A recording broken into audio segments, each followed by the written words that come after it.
Hey folks, welcome in. If this is your first time joining us, go ahead and subscribe. It really helps bring more stories like this to life. Drop a comment telling me where you're tuning in from. Now, lean back, relax, and let the nightmare unfold. I used to think evacuations were organized things. Lines of buses.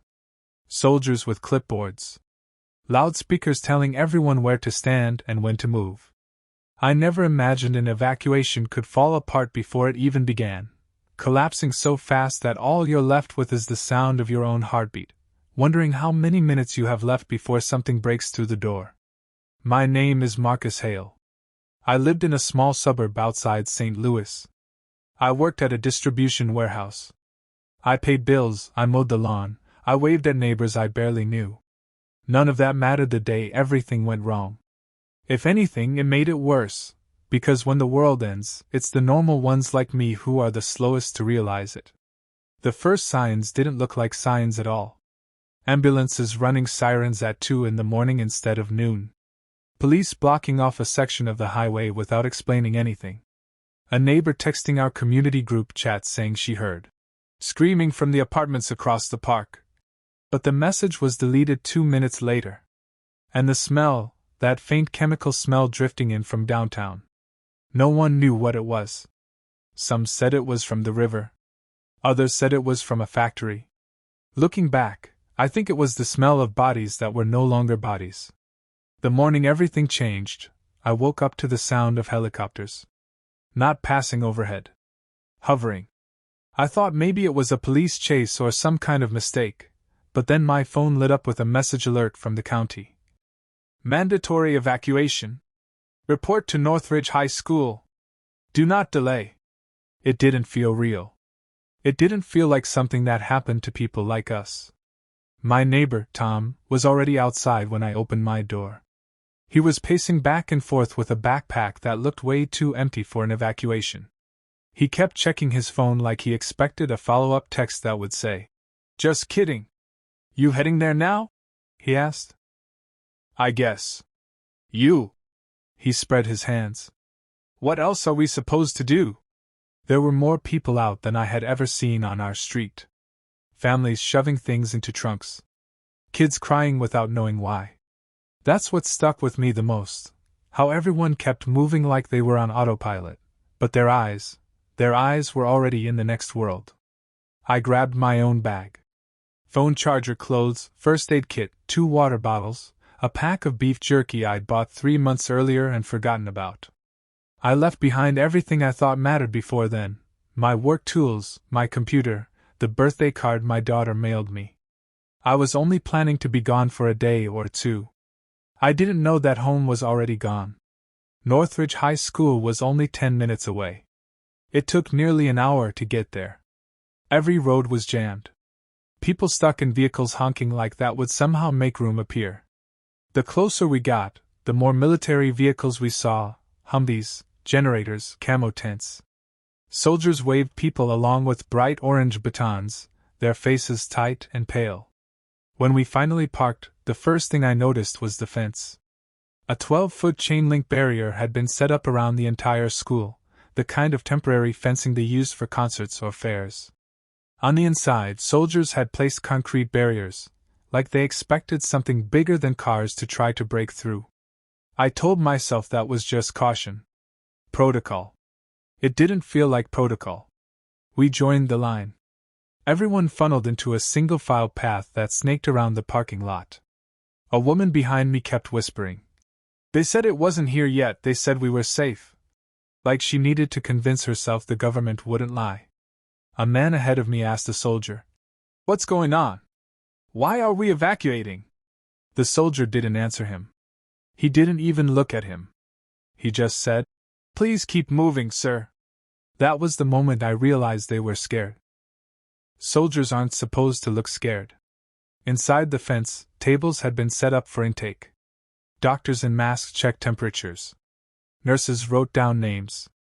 A guy in a red vest asked if anyone had been bitten by animals of unknown origin.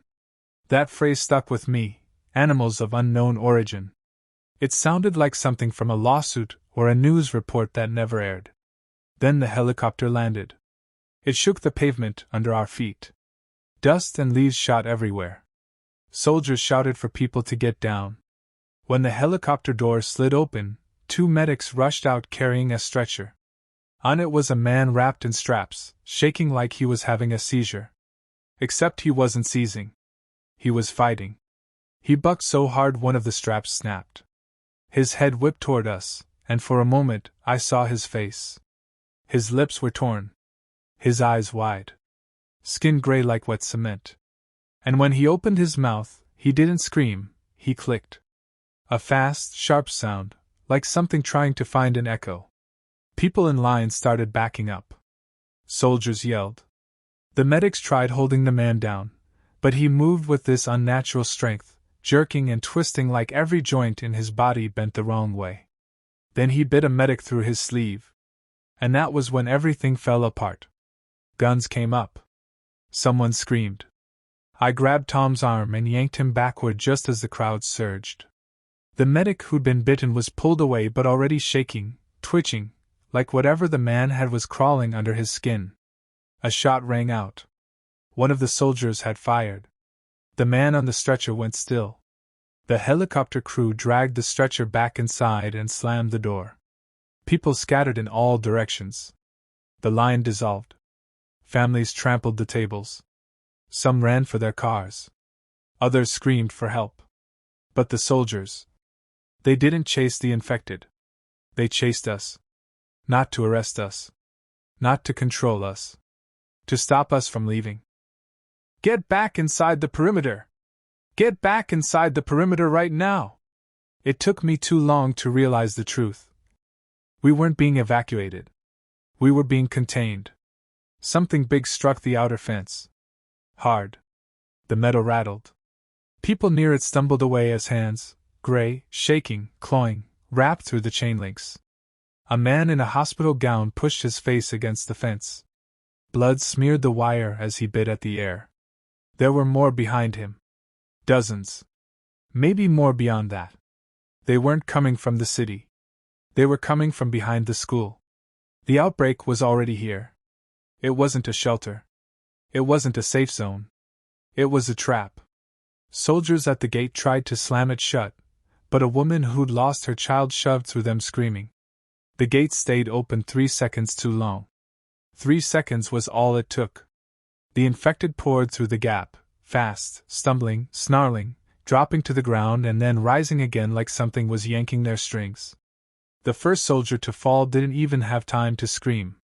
Tom grabbed my backpack. We have to go! Now! We ran. People ran. Cars reversed out of the parking lot so fast they crashed into each other. More infected surged around the school, pouring from the wooded area behind the football field.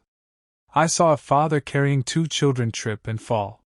One of the kids got back up. The other didn't. The highway was gridlocked, so Tom and I cut through a side street. Sirens wailed everywhere. Gunshots cracked. Something exploded near the school, a gas line maybe. Smoke rose in thick black columns. Where are we going? Tom asked. Anywhere but here. We sprinted past houses with front doors hanging open. Phone alarms buzzed inside empty living rooms. A car alarm blared nonstop, drowning out the distant screams. When we reached the top of a hill, we finally looked back. The school. It wasn't a school anymore. The fence was mangled. Humvees were overturned. The field tents were burning. And the infected were spreading out from it like a flood of bodies, pouring into streets, parking lots, neighborhoods. The evacuation hadn't failed. It had never been real in the first place. It was bait. A way to gather people. A way to keep them in one place while the infected approached from behind. A way to slow the outbreak long enough for the military to pull out. I don't know how many made it out.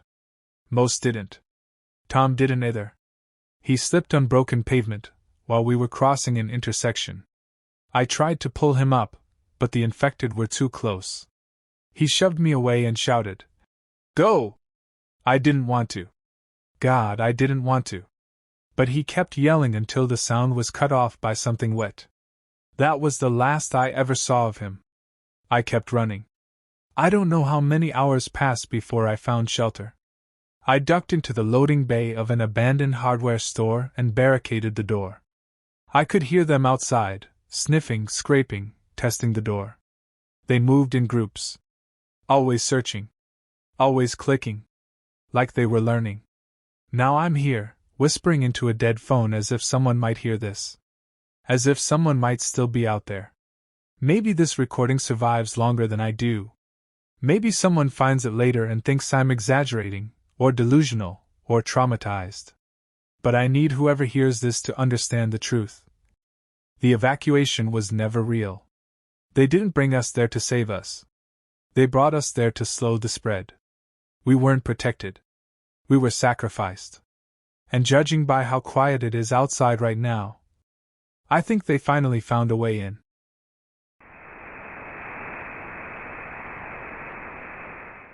Thanks for listening all the way through. If this story left you wanting more, hit like and subscribe to keep these nightmares coming. Until next time, take care.